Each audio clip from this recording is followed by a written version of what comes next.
Policy 903, we remind everyone of the following. Public comment shall be limited to 3 minutes unless otherwise specified by the board. Participants must be recognized by the presiding officer and note their name and municipality.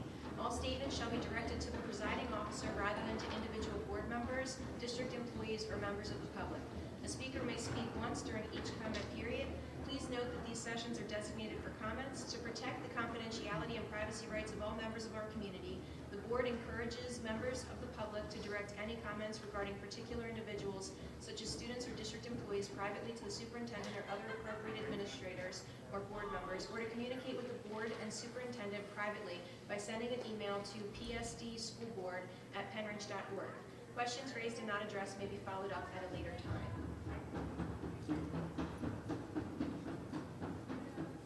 Christine Wazaki. I signed up for the facility committee, and that's what finance, I thought.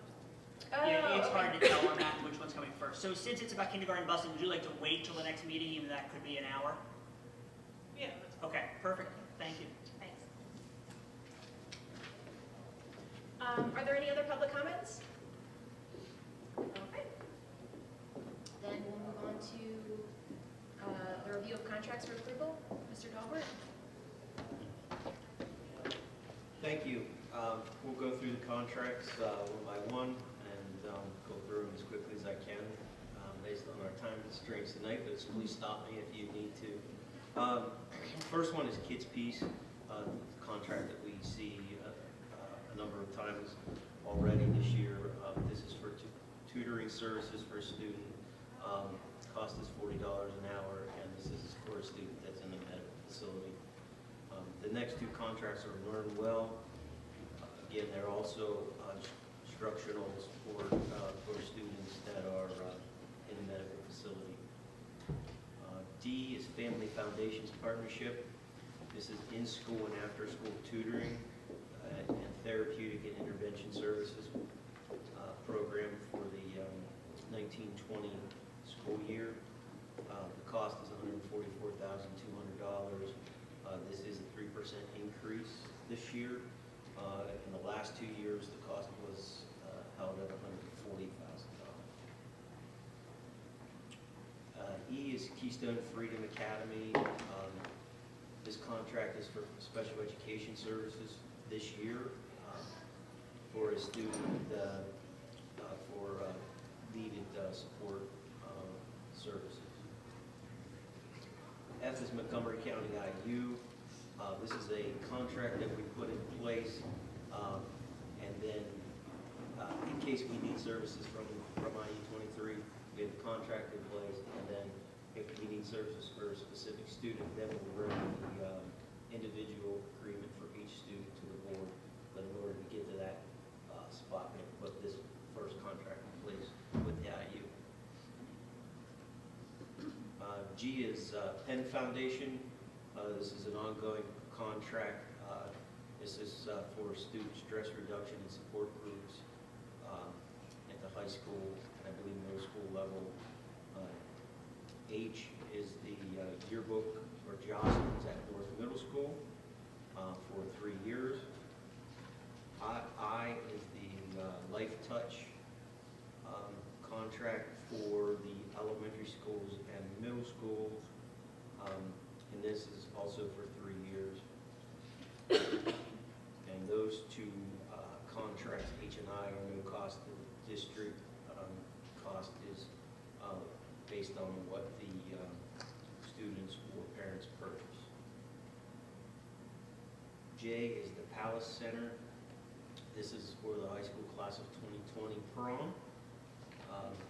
June of 2020, this requires a $1,000 deposit, and then the students pick what services and food and so forth that they wish at a later date, and then pay the remainder of the cost based on what they choose. This contract, as were all these contracts, were reviewed by the solicitor. Solicitor had a number of comments on this contract, so it was sent back to the Palace Center, and they sent a contract back with all the changes that our solicitor requested. So I believe it's in pretty good order at this point. K is Seesaw Learning. This is the online student portfolio system. It shares content with parents when kids post in their learning journal. This is for July 1st, 19 through June 30th, 2022. $6,200 the first year, and then $12,555 for years 2 and 3. And L is a contract with the Bucks IU for STEAM Saturdays, which is a partner program with the IU to support STEAM education. And Joan Coleza is here tonight, and she wanted to just, Joan, you want to briefly explain this since it's new?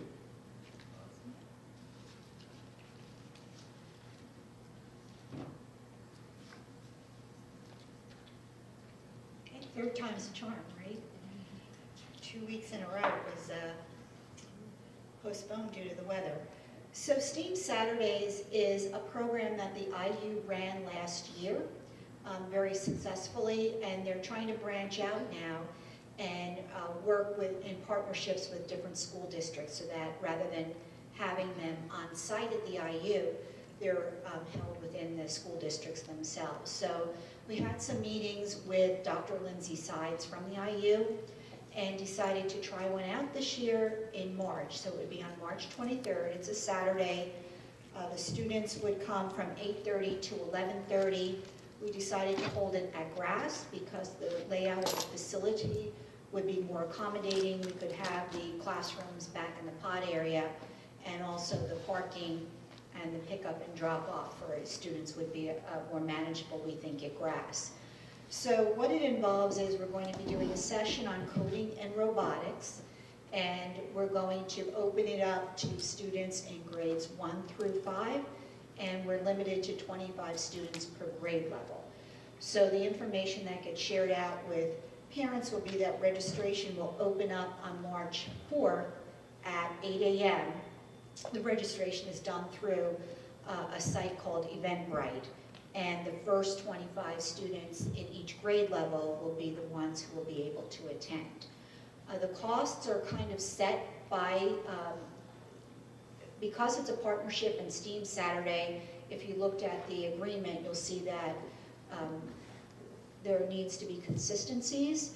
So the original price was a little bit higher, but we managed to come down in the price, and then this will be the price that's going to be charged standard across the county for any other districts that host it. There was a partnership with any funds that are generated. What we're going to be doing is we've tried to account for the cost. We know what our fixed costs will be. We have 5 of our teachers who will be teaching those sessions. Another teacher is going to be the program coordinator. We will have 2 custodians at Grass available who will be there that day as well. We're going to have 10 high school students who are volunteering to help assist with the students in those classrooms. But even with that, and we're kind of, we're making we have some set costs that we know that the stipends that are being paid to the teachers, but consumable materials are kind of the question right now. But any revenue that's generated above that, we do expect to see some. Will be shared in a 60-40 share with the IU, with the district receiving 60% and the IU receiving 40%. And we're setting up a deferred revenue account so that we can start to build and maybe purchase more materials that can be used in future years. We're anticipating it's going to be very successful. It was very well received when it was hosted at the IU, so we're expecting that those 125 spots per grade level will fill up quickly. And we're hoping that by the 23rd, weather will be cooperative and we'll have a great morning of STEAM activities. So I'll take any questions if you have them.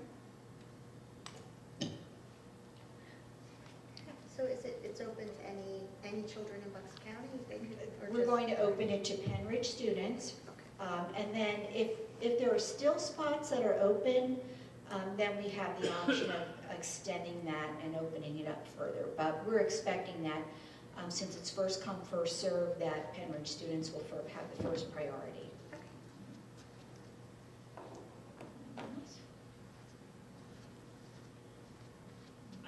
questions, I just want to thank you. This has been a large undertaking for you, working with Dr. Sides and some of the Penn Ridge employees. It's going to be a really wonderful morning. And I know, I mean, you were trying to be a little humble. The dream really is multiple sessions in the fall and in the spring, and hopefully multiple classrooms per grade level. This has been a very popular event across the district. So we're going to try to do it really well here. The IU did give us their curriculum. We, of course, improved upon it. And are going to do a version of theirs, but with our take on it in terms of what our classroom teachers have as expertise. We have 6 amazing instructors who are teachers in those grade levels who are going to lead this, really hands-on things. So we expect with approval of this contract that we get the advertising out there, and I think it'll be quite a buzz for that March 4th debut and such. So thank you. You're welcome. Yeah, we've asked the principals to include it in their newsletter that will go out on March 1st.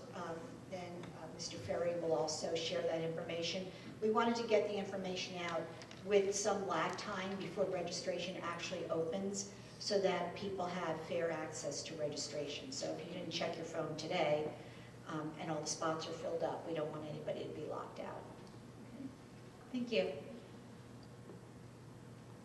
Thank you, Joan. Okay, that's it for the contracts for this month, letters A through L. So is there any other questions? Mr. Dauber. Yes, sir. I'm looking at the Palace contract. I just have a question on the costs. As I'm looking through this, there's a cost for the dinner and the buffet, the ice cream station, and the soda. $900 for lighting package and $41.72 per hour per officer for Allentown Police. Do we have any fix on what that's going to look like, or is it, are they estimating 3 officers for 5 hours, or is there any estimate on what that looks like?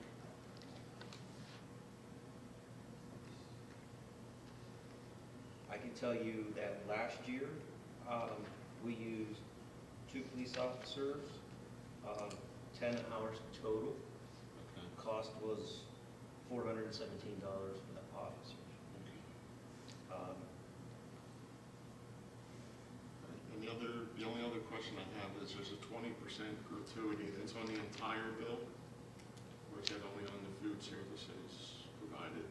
That's on the food services provided. It is not on the officers. Or the lighting? Or the correct. It's on the it's on the food, ice cream, soda. Okay, Select. thank you. Yep. And it looks like last year our total was just under $24,000.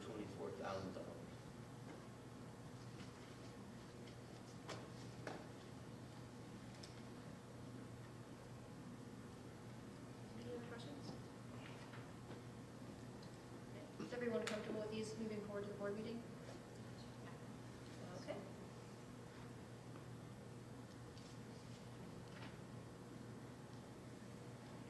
So the next thing on the agenda is the Bucks County Intermediate's 2019-2020 programs and services and instructional materials and research budget. So there's no increase in this year's contribution by withholding due to changes that were made by PDE. And any increases were offset by entrepreneurial efforts. And the per student cost is still the same at $4.55. And so the only way that a district's portion increased or decreased is based on whether or not your number of students increased or decreased, because the per student amount is the same. So anything else you want to add? Just a little, some numbers for that budget. The budget's up 1.27%, or $22,570. The total budget is $1,798,903 for the program and services budget. Penn Ridge's share will reduce by $390, and our total cost will be $81,659, which is made up of the 2 portions that you just talked about. Any questions or comments from board members? Is everybody comfortable with this as well?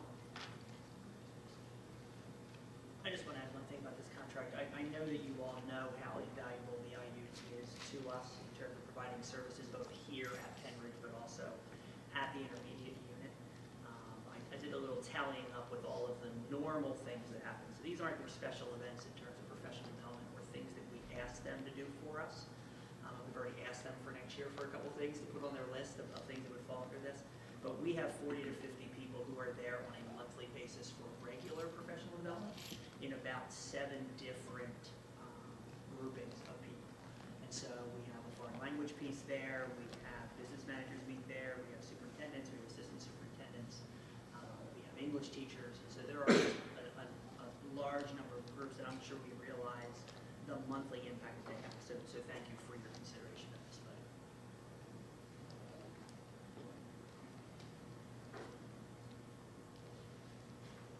Dr. Bolton, just to mention another thing that in the business services that the IU just started in the last year or so is they've started having meetings for our assistant business managers or director of finance positions, and they've also started training meetings for our payroll folks in our districts, which is all very important and very helpful since there's constantly changes in payroll and constantly changes in our requirements for PSERS, the retirement system.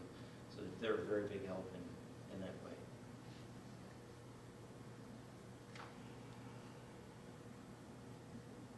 And next up is the 2019-2020 bids and RFPs. Okay, so what we're looking for here is the board's approval to start this process for the 1920 year. And the list is very similar to previous years. We're looking to have approval to start our process to go out for bids and RFPs for our student planners, our music instruments and other equipment, our art supplies, our technology education equipment and supplies, our transportation supplies and equipment, our transportation services if needed, if it's determined we need to outsource anything, printing and binding services, and facility supplies and services. These will all come back to the board after they're out to bid for review and approval, and that is usually in June. That information comes back to you. But some things that we normally bid out of the transportation department are brake parts, engine and transmission parts, vehicle batteries. We also then out of Kelly's department, HVAC filters, lamps and ballasts, maintenance and transportation uniforms. We're also looking at boiler cleaning, pest control, emergency generator, PM, and just those type of things are what we're looking at. So just to give you some examples of what we'll be doing. Any questions or comments from board members on these? Is everybody comfortable moving these forward to the board meeting? And the next thing on the agenda is the RFP for the Project Design, Development, and Construction Administration. I just want to give a little introduction to this. The last RFP for these services that were done in Penridge was in 2012. And so there has been 6-7 school years since this information has gone out. I just don't want this to read that we are unhappy with the current services or that there's something wrong with the current services. Sometimes when you're looking for RFPs, the public perception is that, oh my, so there must be something wrong, you're trying to replace someone.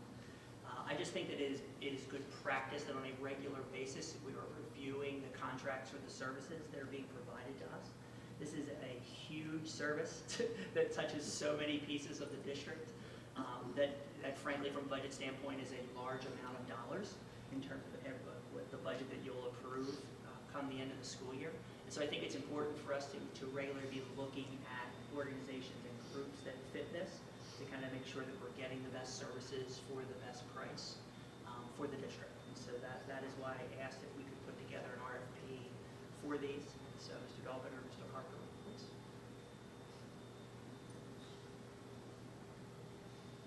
Okay, so what we have in front of you is the RFP document. What we're looking for is the services for professional engineering, professional design and development of the projects and the capital projects listing, the multiple year plan for capital projects. Also, all project construction administration services, so basically taking the project and bidding it and then seeing the project through to its entirety. And then we're also looking for, as a part of this, the immediate response to needs for engineering or any other type of construction services within the district. So if we have a problem, we get on the phone and we have someone available at the drop of a hat to us, that there is someone always assigned to Pennridge School District and available to meet our needs.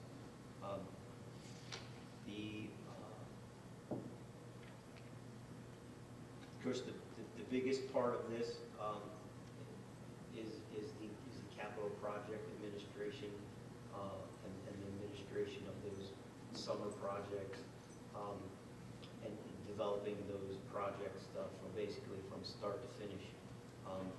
So those are the services that this RFP requests. Am I missing anything? No, that's pretty good. So if there's any questions that you have, Kelly and I'll try to answer them.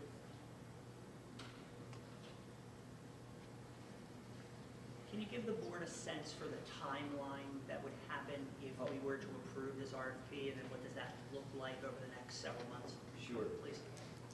Okay, so if the board approves the RFP tonight, we will advertise tomorrow. Send an advertisement to the paper tomorrow to be put in as soon as possible. We will get the RFPs out into the hands of the companies who request it, and we will ask for responses to the RFP back by March 26th. So we're giving them a month to respond. We're going to go through a internal process. Kelly and I and Dr. Bolton will go through a process of going through all that information and hopefully coming up with a select few companies to bring in front of the facilities committee to provide an interview with the facilities committee and so forth. So we would look for that around our April meeting, and then we would look for approval of the firm at the May 13th meeting, and then that firm would take over beginning in July, but the firm will not take over current projects that are being bid. Okay, those projects will stay with current company Dewey through their entirety, so their end. We thought that was important to continue those projects with the same company that started them. Then, if a new firm is brought in, that new firm will have a lot of ramping up time that they'll need to go through, and they'll need to do that over the summer. They'll need to be in our buildings, surveying our buildings and so forth, and they'll need to concentrate on that throughout the summer while the current firm is doing that, is maintaining the current project.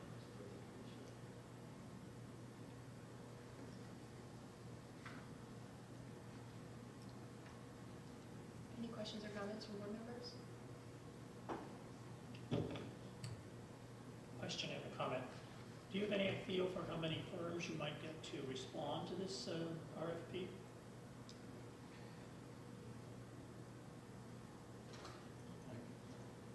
I can only speak to that to say, from what I've seen historically here, we had at least a dozen.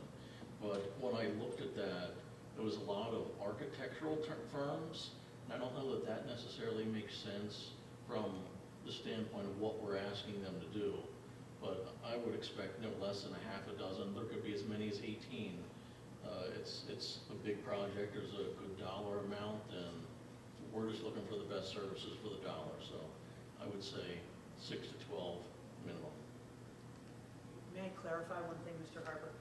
The RFP does not preclude a primarily architectural firm from applying. They would just need to have relationships with other subcontractors that they have relationships with that would provide some of the other services that are mentioned in the RFP. Is that accurate?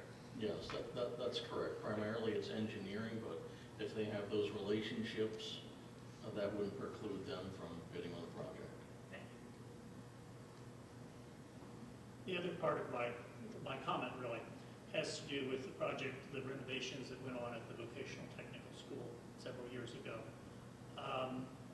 That was complicated, as it often is, by the fact that it was 3 separate school districts that were interested in it with 3 separate cultures and different experiences with these types of firms.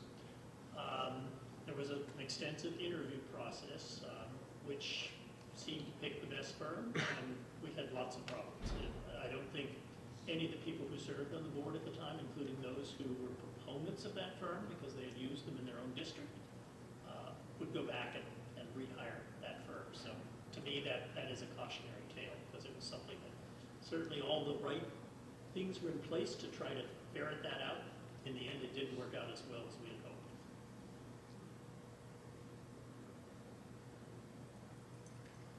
Any other questions or comments? Is everyone comfortable with moving this forward to the board meeting as well? Okay. Thank you. Okay, the next Finance Committee meeting is scheduled for March 12th, 2019, and we're back to public comment. Are there any comments?